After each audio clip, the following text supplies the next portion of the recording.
አማራ ክልል ጎጃም ብቸና ከተማ ከሸገር 265 ኪሎ ሜትር በንጦጦ አድርገን እነ ሚዛን እነ ሱሉልታን እነ ጫንጮን ኩዩን እነ አሊዶሮን እነ ፍቼን አለፍ እንበልና ገብረ ጉራቻ ላይ አፍሪካ ሆቴል ምሳ በላ አድርገን ገዋጽዮን እየቃኘን አባይ ደረቱን እየተመለከትን በአስፋልቱ ዳር ለዳር በተንኮለኮሉት ዝንጀሮዎች አማካኝነት አቀባበል የሚያደርግልንን የታላቁን አባይ በረሃን ተፈጥሮን ካስተዋልንበት ገራሚ መሆኗን እየቃኘን የፍቅር እስከ መቃብር ፍጻሜ የሆነችዋን የአባይ በረሃ ውስጥ የምትገኘዋን በረሃኛዋ ከተማ ተብላ የምትጠራዋን ፍልቅልቅን አሰስ እያደረግን የአባይ በረሃ በምናባችን እንሻገር ደጀንን አልፈን ብቸና ደረስን። ይህን አስገራሚ ወሬ ነኝ። መቼም የታላቁን የፍቅር እስከ መቃብር ሀገር ዲማን ብዙዎቻችን በአካልም ባይሆን በስም እናውቀዋለን ብዬ አስባለሁ። እሞሃይ ብርሃን ይባላሉ።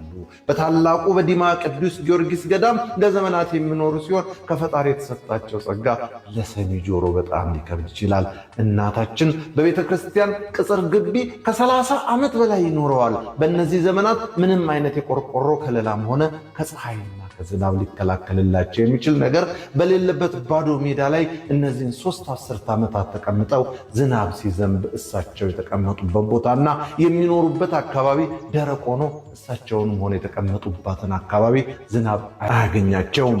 እሞሃይ በዚህ ቦታ መኖር ከጀመሩባቸው ቀናቶች ጀምሮ ምንም አይነት ምግብ መብላት አለመቻላቸው የሰው ልጅ ለካ በምግብ ብቻ አይኖርም የተባለው ብሂል እውነት እንደሆነ እናምናለን። እማሆይ ይመገቡ የነበሩት ቱልት የተባለውን ቅጠል ሲሆን ብዙ ታምራትን በተለያየ ጊዜ ሲያደርጉ በአካባቢው ምዕመናን ታይተዋል። ከዚህ አልፎ በዋልድባ ገዳም የሚኖሩ አባቶች ከሰማይ በቀስተ ደመና አምሳል ከሰማይ ብርሃን ሲወርድላቸው አይተው መጥተው የእሞሃይን በረከቱ ይድረስብን እናታችን ብለው እጅ ነስተዋል። የእናታችን በረከት በጣም አስገራሚና አስደናቂ ነው።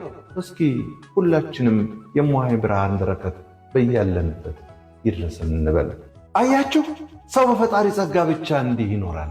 እኔና እናንተን ግን ዓለም አሸንፋን ፍቅርን አጥተን አንዱ አንዱን እየበላ የሐሜት ማህተብ አንጠልጥለን የሰይጣን ምርኮኞች ሆነን ይኸው ከመኝታችን እስክንነሳ በልቶ የማይጠረቃው ሆዳችንን እየራበን ይኸዋለን።